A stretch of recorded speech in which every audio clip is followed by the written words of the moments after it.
Dream job ఆదిత్యతోనే సాధ్యం. Aditya degree colleges admissions open. For more information visit our website. Amaravati మహిళలపై అనుచిత వ్యాఖ్యలు చేసిన కృష్ణరాజు ఎక్కడున్నారు?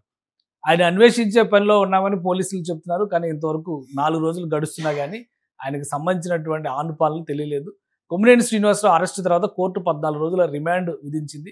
ఈ రిమాండ్కి సంబంధించిన ప్రకటన వచ్చిన సమయంలోనే కృష్ణరాజు మరొక వీడియో రిలీజ్ చేశారు. ఆ వీడియోలో ఏం చెప్పారు, ఆయన చేసినటువంటి వ్యాఖ్యల్ని ఏ విధంగా సమర్థించుకున్నారు? ఎందుకంటే ఇందులో కూడా కొన్ని ముఖ్యమైనటువంటి అంశాలను ఆయన ప్రస్తావించారు. ఆధార సహితంగా తాను చేసినటువంటి వ్యాఖ్యల్ని ప్రూవ్ చేస్తానంటూ ప్రకటన చేయడం ఇందులో ఆసక్తికరంగా ఉన్నటువంటి అంశం. సో ఏమేమి ఆధారాలు ఆయన చూపించే ప్రయత్నం చేశారు, ఏం మాట్లాడారు ఒకసారి చూద్దాం. పరిచే ఉద్దేశంతో ఈ వ్యాఖ్యలు చేయలేదు అని చెప్పినప్పటికీ దానిని ఆ ప్రాంత ప్రజలు కావచ్చు, లేకపోతే కొంతమంది వ్యక్తులు కావచ్చు, దానిని విశ్వసించే ప్రయత్నం చేయకుండా ఆందోళన చేస్తున్నారు. అయితే దీనికి సంబంధించి ఇప్పుడు కొన్ని ఆధారాలు మీకు చూపించబోతున్నాను. అదేమిటంటే అమరావతి అనేది రాజధాని, ఎవరికీ సందేహం లేదు.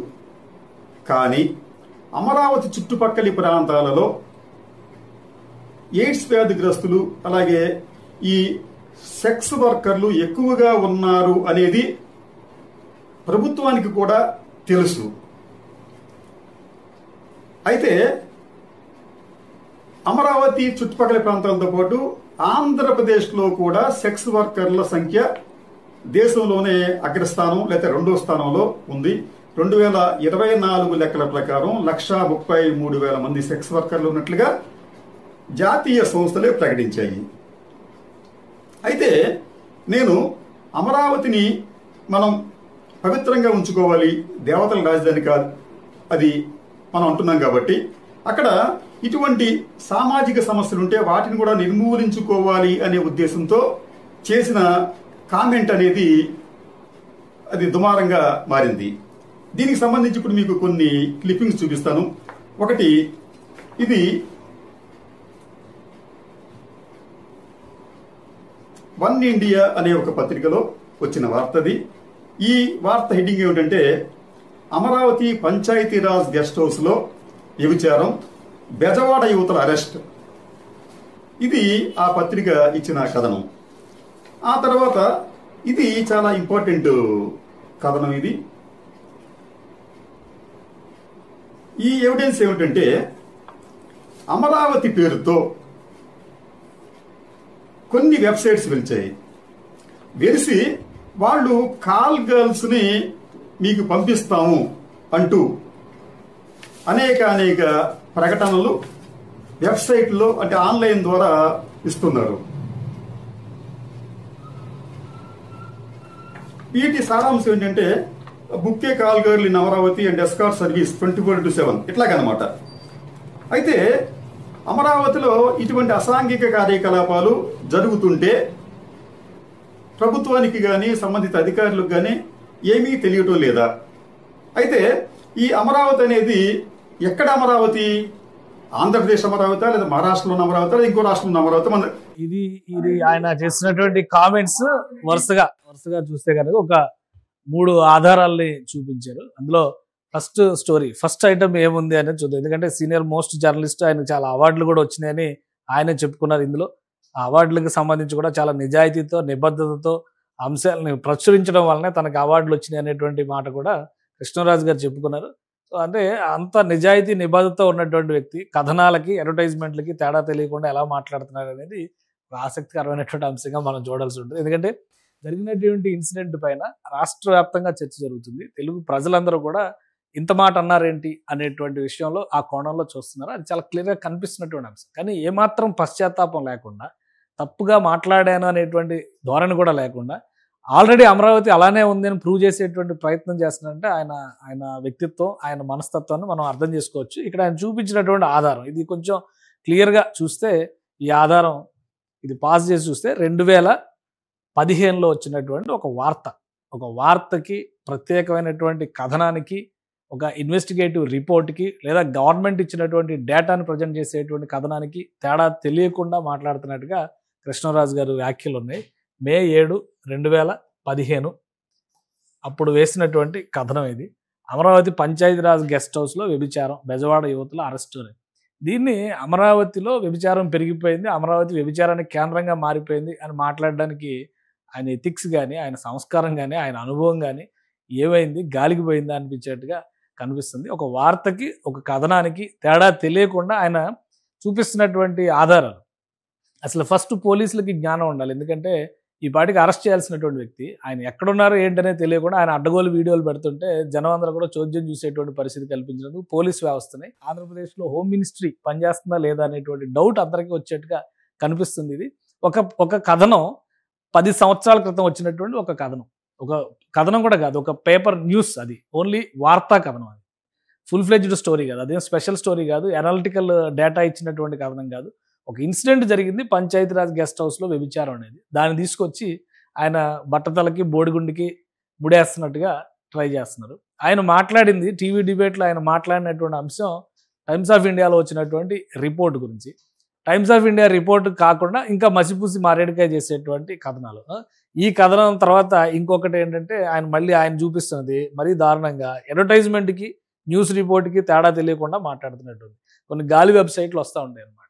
అలానే మీరు మామూలుగా న్యూస్ వెబ్సైట్స్ చదువుతూ ఉంటే కూడా పక్కన సైడ్ బార్లో పిచ్చి పిచ్చి వెబ్సైట్లు, పిచ్చి పిచ్చి కంటెంట్ కూడా కొన్ని వస్తూ ఉంటాయి. అలాంటి పేపర్ యాడ్ ఎవడో వేసింది పట్టుకొచ్చి, అది వెబ్సైట్లోనే ఎందులోనే కనిపించినట్టుంది. అది పట్టుకొచ్చి అమరావతిలో కాల్ గర్ల్స్ అని చెప్పని మాట్లాడుతున్నాడు. అమరావతి అనేది ట్రెండింగ్ నేమ్. ఎందుకంటే 2016-17లో అమరావతి ఆంధ్రప్రదేశ్ రాజధాని అవుతుందనేటువంటి ప్రకటన వచ్చిన తర్వాత చాలా సంస్థలు, చాలా కంపెనీలు అమరావతి అనే పేరును కూడా మార్చుకున్నాయి. అప్పుడు అమరావతి అనేటువంటి పేరు ఒక ట్రెండింగ్ నేమ్గా మారింది. అలాంటిది అమరావతి పేరు మీద ఎవడో ఒక కాల్ గర్ల్స్కి సంబంధించినటువంటి యాడ్ వేస్తే దీని గురించి ప్రభుత్వానికి తెలియదా? చెప్పేటప్పుడు కూడా ఇది చాలా ముఖ్యమైనటువంటి విషయం తెలుసుకోవాలి. ఏం ముఖ్యమైన విషయం చెప్తున్నాడు ఆయన? ఈ పెద్ద మనిషి జర్నలిస్టా కాదా అనేటువంటి డౌట్స్ వస్తున్నాయి. ఆయన చేసిన తప్పుని ఒప్పుకుని క్షమాపణలు చెప్పుకుంటే ఇంత దూరం వచ్చేది కాదు. సాక్షి యాజమాన్యం కానీ, ఈ డిబేట్ నిర్వహించినటువంటి కొమ్మినేని శ్రీనివాసరావు కానీ, ఒక పొరపాటు జరిగింది, ఒక నివేదికను కోట్ చేశాం, ఆ నివేదికలో ఎక్కడ కూడా అమరావతి పేరే లేదు. అమరావతి దగ్గర చుట్టుపక్కల ఎక్కడో ఏదో వ్యభిచారం జరిగినటువంటి న్యూస్ రిపోర్ట్స్కి సంబంధించినటువంటి వార్తలను తీసుకొచ్చి అమరావతి మీద ఒక మకిలి ముద్ర వేసేటువంటి, కుట్ర చేసేటువంటి ప్రయత్నం జరుగుతున్నట్టుగా స్పష్టంగా కనిపిస్తుంది. ఇంకా ఇందులో చాలా విషయాలు కూడా ఆయన వెల్లడించారు. దీంతో పాటు మరొకటి అంటే సాక్షి పత్రికలో వచ్చిన కథనం, చివరిలో మళ్ళీ అమరావతికి ఇది సాక్షి పత్రికలో వచ్చిన కథనం, డెక్కన్ క్రానికల్లో వచ్చినటువంటి కథనం, వీటన్నిటిని కూడా మళ్ళీ వివరించేటువంటి ప్రయత్నం చేశారు. దీని ద్వారా ఆయన ఏం చెప్పదలుచుకున్నాడు, అసలు ఏం వివరించాలనుకున్నాడు, ఫైనల్గా ఆయన చెప్పేది ఇగో అమరావతి టర్న్స్ హ్యూమన్ ట్రాఫికింగ్కి అమరావతి క్యాపిటల్గా మారిపోతుందని చెప్పని 4 సంవత్సరాల క్రితం 3 సంవత్సరాల క్రితం వచ్చినటువంటి స్టోరీని తీసుకొచ్చి ఆయన మాట్లాడుతున్నాడు. సో ఈ కథనాల ద్వారా కృష్ణరాజు ఏం చెప్పాలనుకుంటున్నాడు, సమాజానికి ఏం మెసేజ్ ఇవ్వాలనుకుంటున్నాడు అనేది ఆయనకే తెలియాలి. కానీ ఇప్పటి వరకు కూడా ఆయన ఎక్కడ ఉన్నాడు అనేది ట్రేస్ చేయలేకపోవడం చేతకాంతనంగానే చూడాల్సి ఉంటుంది. కొమ్మినేని శ్రీనివాసరావుగా ఒకవేళ తప్పు లేకుండా ఉంటాయి. గతంలో అంకబాబు అనేటువంటి ఒక సీనియర్ జర్నలిస్ట్ని అరెస్ట్ చేసినప్పుడు కోర్టు కూడా అరెస్ట్ చేసినటువంటి పోలీసులకి చివాట్లు పెట్టింది. ఎందుకంటే ఒక వాట్సాప్ మెసేజ్ని ఫార్వర్డ్ చేసినందుకు ఆయన అరెస్ట్ చేశారు. ఇక్కడ క్లియర్గా ఆయన మాట్లాడినటువంటి ఆడియో రికార్డ్స్, వీడియో రికార్డ్స్ స్పష్టంగా ఉన్నాయి. కానీ ఆయన పట్టుకునేందుకు ప్రయత్నం చేయలేకపోయారా లేదా ప్రయత్నించి విఫలమయ్యారా అనేది పోలీసులు ఇంతవరకు స్పష్టత ఇవ్వలేదు. హైదరాబాద్లో ఉన్నటువంటి యాంకర్ కొమ్మినేని శ్రీనివాసరావుని పట్టుకున్నారు కానీ ఈయన మాత్రం ఇంతవరకు పట్టుకోవాలి. ఈయన ఇన్సిడెంట్ జరిగిన తర్వాత ఇది రెండో వీడియో. మొదటి వీడియోలో మనోభావాలు గాయపడితే క్షమాపణ చెప్పడానికి నేను సిద్ధం అన్నాడు. ఇప్పుడు అసలు క్షమాపణ ప్రస్తావనే లేదు, నన్ను తప్పుగా అర్థం చేసుకున్నారు, నేను చెప్పింది కరెక్టే అనేటువంటి ధోరణిలో ఈయన మాట్లాడుతున్నారు.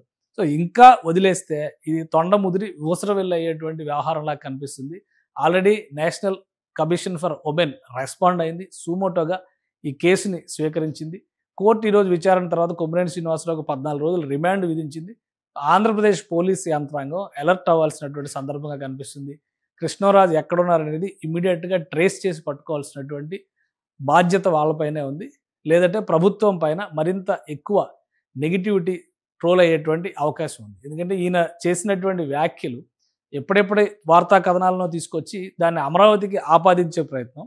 మళ్ళీ చివరిలో ఒక మాట అన్నారు, అమరావతి అంటే ఏ అమరావతి, మహారాష్ట్రలో ఒక అమరావతి ఉంది, ఆ అమరావతి ఈ అమరావతి అని మళ్ళీ ఆయనే ఒక యక్ష ప్రశ్న వేశారనమాట. అంటే పొరపాటున ఆయన అన్నాడని అనుకోవాలా, లేదంటే అమరావతి అంటే ఈ అమరావతి అని అనుకుంటున్నారు కాబట్టి ప్రభుత్వం మేలుకోవాలని ప్రభుత్వానికి మేలుకొలుపు గీతం ఆయన పాడుతున్నాడా ఏంటనేది, ఆయన మనసులో ఏముందనేది క్లారిటీ రావాలి. ఏమాత్రం పశ్చాత్తాపం లేకుండా ఇంత పెద్ద ఎత్తున నిరసనలు జరుగుతున్నా కానీ ఇలాంటి అర్థం పర్థం లేని వీడియోలు రిలీజ్ చేయడం వల్ల ఏమాత్రం ఆయన గౌరవం పెరగదు, ఇంకా తగ్గేటువంటి ప్రమాదమే ఉంది.